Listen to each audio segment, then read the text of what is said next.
Shalom. First and foremost, I want to give all praises, honor, and glory unto Yahweh, Bahashim, Yahweh Shai, Bahashim, Rachakodash. Double honors to the apostles of Great Millstone, and peace and salutations to the Akim who tune into these videos. Alright, so I just want to do a quick lesson, on the topic of agents, because a lot of brothers are speaking about, this topic, especially since this new Matrix movie's coming out, and being in this ministry, we deal with a lot of things that we like to call agents. Whether they actually have been sent by somebody, physically, like the government or whatever, or they were sent by the spiritual demon Satan. These people who go up against us, like Vocab Malone, for example, is an agent. Because they're pretty much, they come to us to disrupt us, to get us off our course, to distract us, and to focus on them rather than focusing on the spirit and what we're supposed to be doing, which we're gathering the elect. We're also making our own salvation sure by doing this work. But then you're gonna have people who are gonna come up to us and pretty much try to change the spirit, make it about themselves, or try to sneak in and pretty much try to defame the ministry. See a way that they could entice us to do something bad or something. But pretty much the spirit is blameless, so none of these people are gonna succeed. Yet the underlying thing that like what the brothers were speaking about in the Dallas camp, that these agents, they come in many different shapes and sizes. Like I got the picture here, of that famous scene in the Matrix where Morpheus was walking with Neo, and he was telling him pretty much that everyone around him, they're still juiced into the system, but then at any given moment, that they could turn into the agent, which that person pretty much personifies Satan in the movie. If you haven't seen it, I recommend you watch it. So this is the scene where basically he looked at a woman in a red dress, and pretty much that was an agent sent by Satan, because Satan hopped on her, and it was I'm spoiling it if you haven't seen the movie, but it was pretty much like a training exercise, and pretty much he failed because he gave Satan some attention. So I wanted to read just a few precepts about like dealing in this flesh, because these agents, they come, like I said, in many different shapes and sizes. And most of them, they're just going to be people who just walk by and leave you alone, because that's pretty much what you're supposed to do, in this flesh, if you're guided by the spirit, because it could be your family members, like how Yahweh Shai said that he came to bring division, and a lot of people in your family, they ain't going to make it. Some will, some won't. A lot of people that you grew up with, they ain't gonna make it. And again, some will and some won't, but mostly some won't. So pretty much they are all pretty much bowing down to this beast system, and they'd fight tooth and nail to defend it. And we're the ones, we're preaching and prophesying. We're not doing anything physically, we're doing spiritual warfare. Yet they don't understand that, and that's why they manifest that agent persona, and they go up against this ministry, in any type of way they can, whether it be your boss, giving you some BS or whatever, or even, your woman, the woman that you deal with, Satan can easily hop on her. Well, it makes me think, at the top of my head, that's what happened in the book of Job. Satan pretty much hopped on his wife, and pretty much said, curse the Most High and die. But Job kept his integrity, throughout the whole thing. So the first precept I wanted to read is Matthew 10, verse 16. It says, "Behold, I send you forth as sheep in the midst of wolves. Be ye therefore wise as a serpent and harmless as doves." So when you're going through your day and day life, you're getting your daily bread, and everything, you pretty much have to understand that we're out here pretty much, like God says there, like a sheep in the midst of wolves. At any given moment, Esau can do whatever, because this is his domain. Like in the movie, is this is the Matrix? And he could flip a switch and turn the closest person next to you into your greatest enemy, your adversary. Because that's the control that this devil has. So we're out here, we're sent as sheep in the midst of wolves. So you're supposed to be wise. Like I'm gonna continue. It says, "Be ye therefore wise as serpents and harmless as doves." Because this is not a physical warfare. This is a spiritual warfare. And the way we win that spiritual warfare is literally just by reading, just by having faith, by doing your due diligence to make your calling and election sure. That's how you win this thing, to stay on the straight and narrow. Yeah, because these wolves pretty much want you to fall and don't get back up, to take the broad gate where many go, as opposed to the straight and narrow. Pretty much take you off your course. But whatever this devil throws at us, we have to be wise as serpents and harmless as doves. We pretty much have to be blameless, out of everything.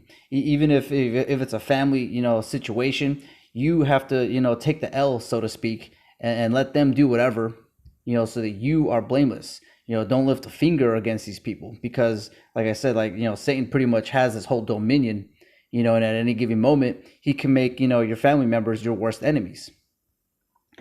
So verse 17 says, "But beware of men, for they will deliver you up to the councils, and they will scourge you in their synagogues."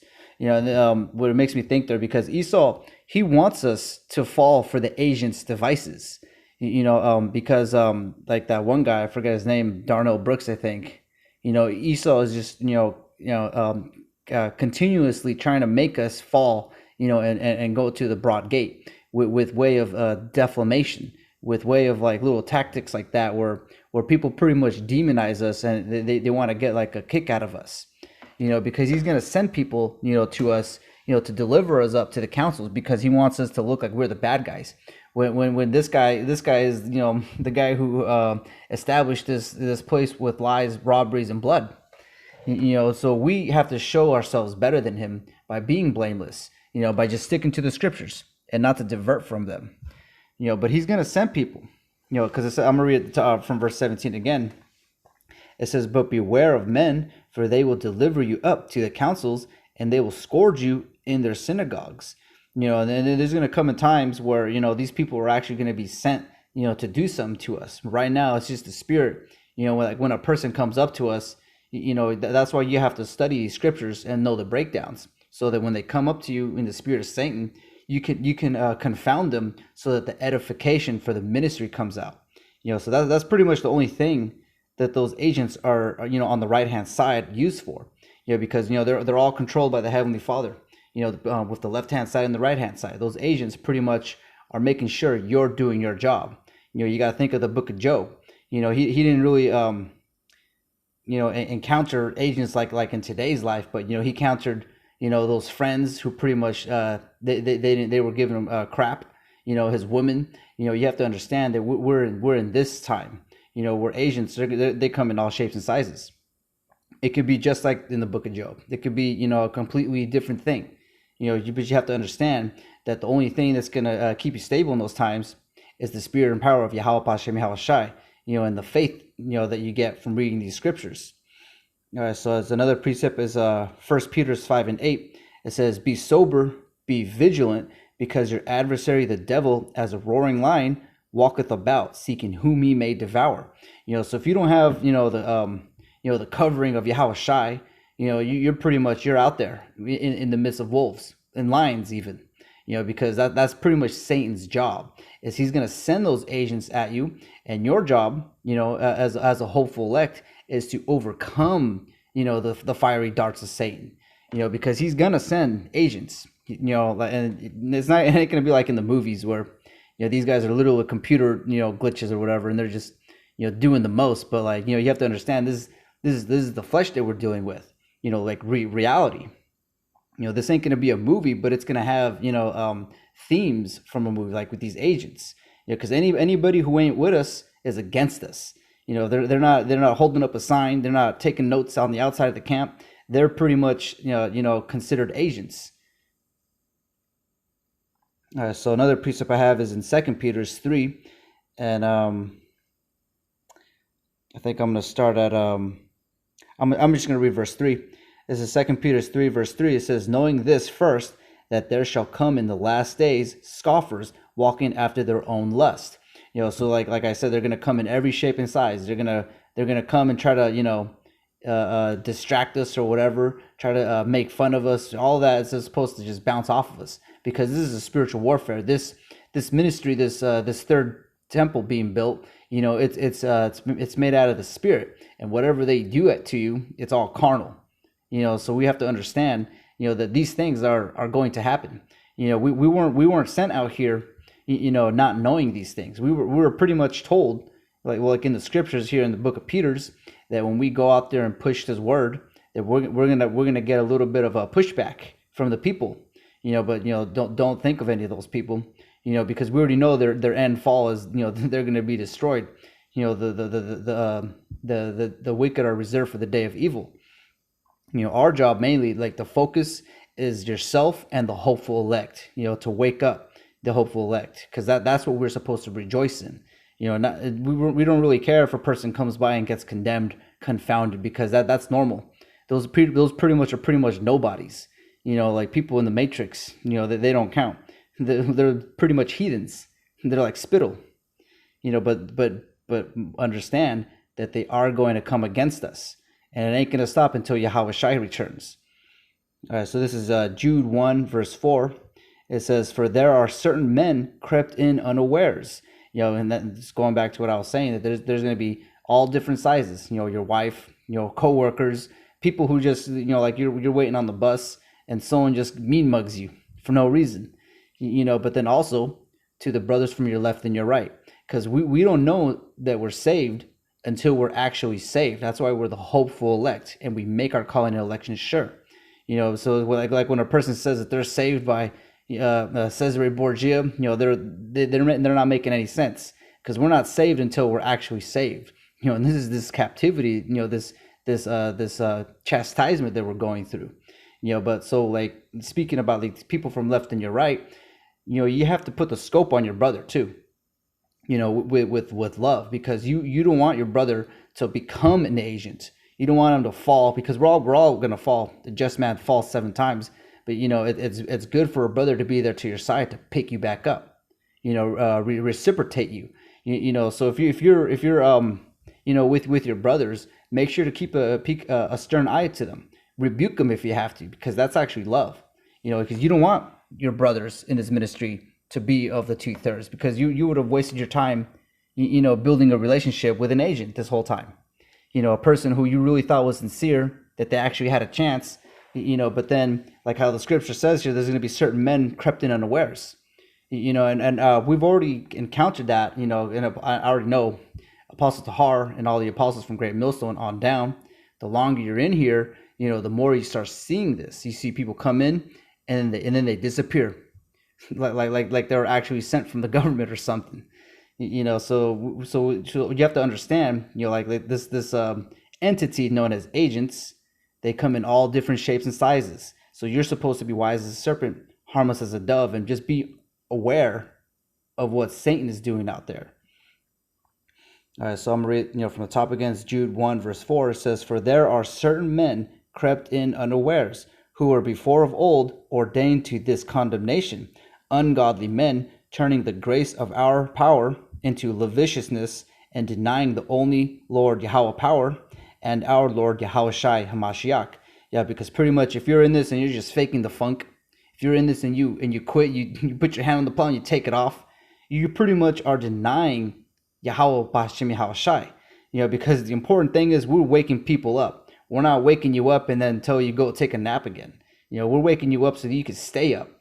And if you get some shut eye, like because I was in the military, with those patrols, when we have to do 15-hour patrols or watch duty, you always have to have a person to your right or your left, because we're all humans down here. You're gonna doze off, and I'm seeing that in a spiritual sense. If you doze off in the spiritual sense, like you fall, it behoove you to have your brother next to you. It will tap you on your shoulder and keep you on your on your A game, keep you ready mentally for this spiritual warfare that we're in. All right, so the last precept I have is the account with Yahweh Shai, and gotta find. Let me see. Kind of right here. This is Matthew's 22 verse 15. Because this is the account of a thing. This happens to us on a weekly basis, even on the comment section. People pretty much, they got the spirit of Satan on them. They look like human beings, but really they're agents. So this is Matthew 22 verse 15. It says, "Then when the Pharisees and took counsel how they might entangle him in his talk, And they sent out unto him their disciples with the Herodians, saying, Master, we know that thou art true, and teachest the way of the Most High in truth. Neither cast thou for any man, for thou regardest not the person of men. They're pretty much, I forget the phrase, but they're pretty much sweet talking them, being nice with their words so they could trip up Yahushai. And verse 17 says, Tell us, therefore, what thinkest thou? Is it lawful to give tribute unto Caesar or not? And so because we've encountered this too, like a person, they think they know a thing or two, and they know pretty much like if they say this one thing, it's like the whole Great Millstone so-called Black Hebrew Israelite doctrine tumbles down if you take out one little Jenga piece. Like they know how to take it down, but we're a brazen wall. Anything they say, we have a rebuttal, we have a counter. They just don't understand that this isn't of us. This is of Yahweh Hashem Yahushai. Like I think that says in book of Acts 7, if this was of man, it would have come to naught, but it's not. Well then that's what I believe. I believe this is going to continue until Yahushai returns. So anyways, let me see. I think I lost my place. I'll read verse 17 again. It says, Tell us therefore, what thinkest thou? Is it lawful to give tribute unto Caesar or not? But Yahushai perceived their wickedness and said, Why tempt ye me, ye hypocrites? So Yahushai perceived where they were coming from. He perceived that they're pretty much agents. So we have to, in a sense, pick that skill up. So you got to understand who you're talking to. Like if you see a person who wants to come in every weekend and bring a notebook, make sure they actually really want to do this. Because I remember when I came in this thing, there was a handful of people who joined in with me. They ain't with us anymore. So anyways, so I can move my place. Verse 19 says, Show me the tribute money, and they brought unto him a penny. And he said unto them, Whose is this image and superscription? They said unto him, Caesar's. Then saith he unto them, Render therefore unto Caesar the things which are Caesar's, and unto the Most High Yahweh the things that are the Most High. When they had heard these words, they marveled and left him and went their way. And I see that happen when a person tries to confound us. We say a rebuttal. We go into the words. They actually get surprised that we actually know what we're talking about. Like this is a thing that we do, every day. Like every day, at least all the brothers that I know, we put time into study. We put time into watch videos so that we could, iron sharpeneth iron. And so this is a thing that Yahushai did. He pretty much, they were trying to confound him, but he confounded them. So that's the end of this video. I want to give all praise, honor, and glory unto Yahweh, Bahashem Yahushai, Bahashem Rachakodash. And I recommend you guys watch the GMS Dallas class. It inspired me to do this video. Shalom.